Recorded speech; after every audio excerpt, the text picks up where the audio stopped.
it's Diederik Gelderman here, speaker, trainer, author of 4 published books and founder of Turbocharge Your Practice. Thanks for joining me. Today in this very, very quick blog, I just want to talk about why you need to train in your practice. And it's one of my passions because most practices never train enough. Do you know that in 2013, the landscape all over the world changed?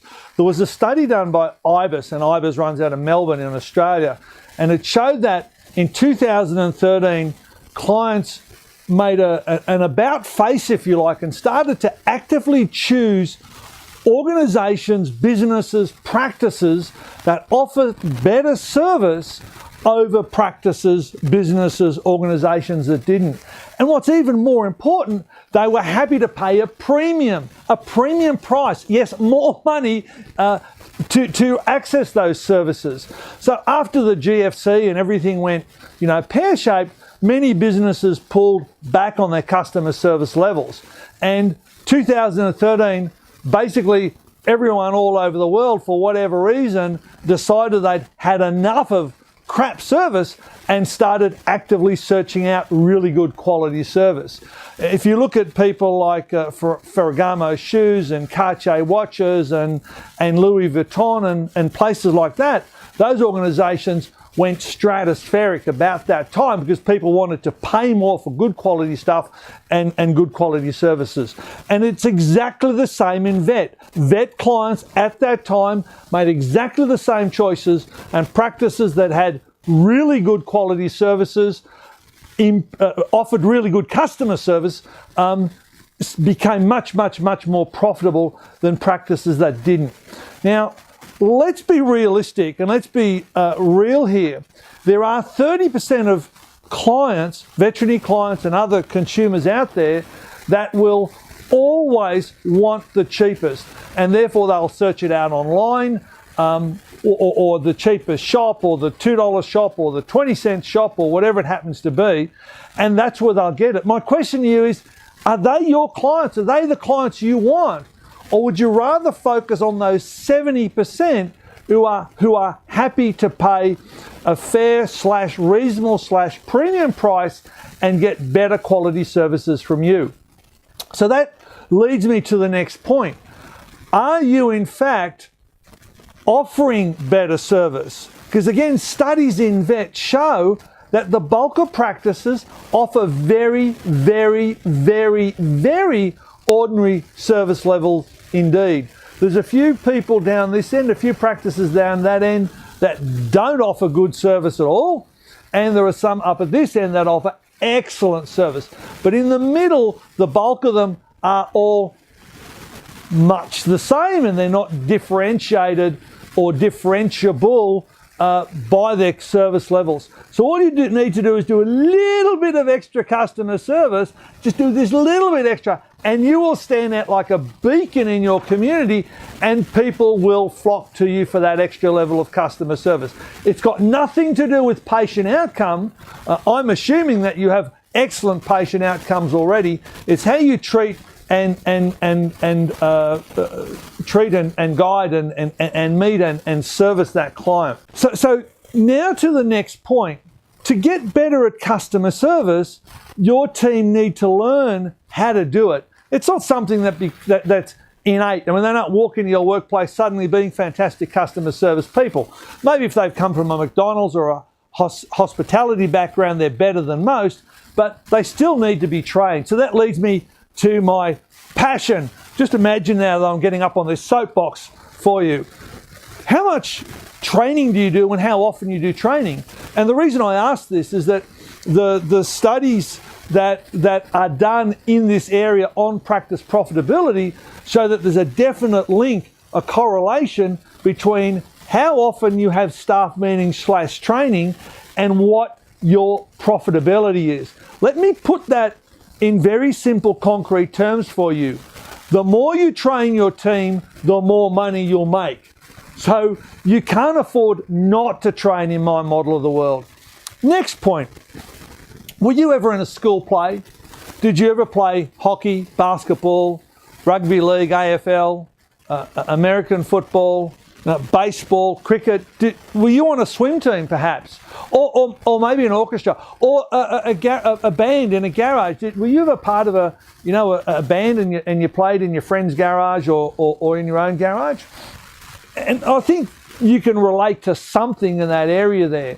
So my question again is this: if you're in a band or in an orchestra, or you played the violin, or you're in a sports team, did you practice and rehearse and train? You probably did.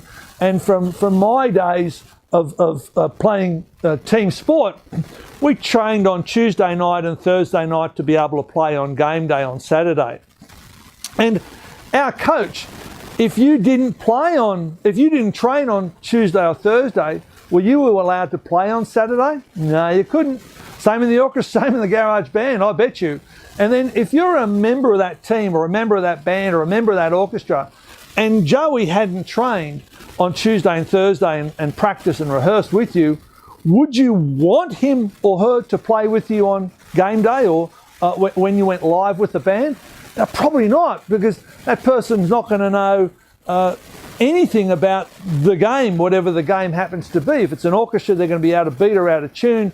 If it's football, they're not going to know the plays, the whole deal. So, through our careers, through our young careers, through our childhood, most of us were in that situation. But now we enter the veterinary field. Training, rehearsal, role play and practice is foreign to most veterinary practices. Most veterinary practices never make anyone do rehearsal, role play or training. I mean, how does a new vet, a new graduate learn to do a consult? They need to practice and rehearse and role play that so they get it right. How does a nurse ethically or a receptionist ethically upsell some worm tablets on the back of flea control? Do those words come trippingly off the tongue? No, not unless they've been rehearsed, practiced and role played. So that's my point.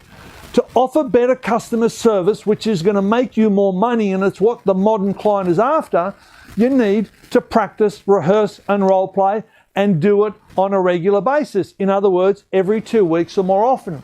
Now, next point. I have a training program called the Veterinary Receptionist Training Program. It's been around a few years. I share it with my one-on-one coaching clients and make it available to them. I've had it available for commercial sale once before, and it's available again now. What I want to say about it is, in Australia recently, there was the Australian Veterinary Association Practice Manager Group 2-day workshop, the AVAPM. And Mrs. Lambert from over in the UK came over and talked at that. And before she came and talked, she did secret shopping on all the attendees or all the practices that attended that event. And there were some 70 practices from Australia-wide. So they all got secret shopped on the phone. Well, the winner was Robert Hill, congratulations Rob, from Australand in WA, and he's building a brand new purpose-built multi-million-dollar veterinary practice based on how good his team are. The practice has grown so crazy that they've got to move into a new building. And the people that came second was Deborah Webb's practice in Queensland. Congratulations, Deb. I was shocked about 3 weeks ago when Deb actually rang me up and said, "Hey Dick, do you realise that I came second in these awards, this secret shopping awards, and do you realise that Rob came first?" And I said, "No, Deb." So why am I telling you this? Because those guys use my training program, and in Rob's case, they cycle through it every single week. So over a 26-week, 6 months period, they roll through that whole program and then they start all over again. So every staff meeting they have every week, they spend 20 minutes doing training, and that's my program they're using. Deb Webb does exactly the same thing. Now these practices are burgeoning. Why? Well, they tell me it's because they offer such excellent customer service. How and why do they get so good at customer service? They use my program. Yes, I am blowing my own trumpet, and I need to, because you need to be aware that you need to do training, how profitable it is for you, and how easy it is to do as well when you use an online training program like this. So I'm making this program available for the next 8 days. And I'm making it available for half price for 8 days. And there's a stack of bonuses as well. So I'm making it almost impossible for you not to come on board with this training program.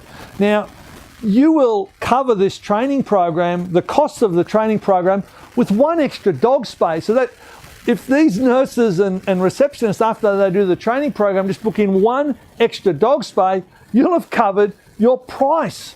Now, you can use this program in 2 ways.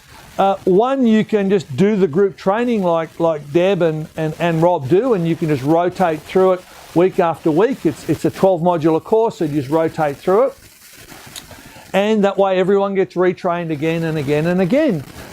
And the second way that you can do it is every new person that joins your team, they go and do the program. You can even get them to do it at home for a couple of weeks before they actually start with you, so they're fairly, on the ball when they're already onboarding with you. Last point I want to make: I was in a workshop about 2 years ago, a very advanced workshop, and we were talking about all sorts of things. And one of the gentlemen in the audience put his hand up and said, "Hey, Diederik, when can I stop training? I've been training a long time now, really advanced practice, remember.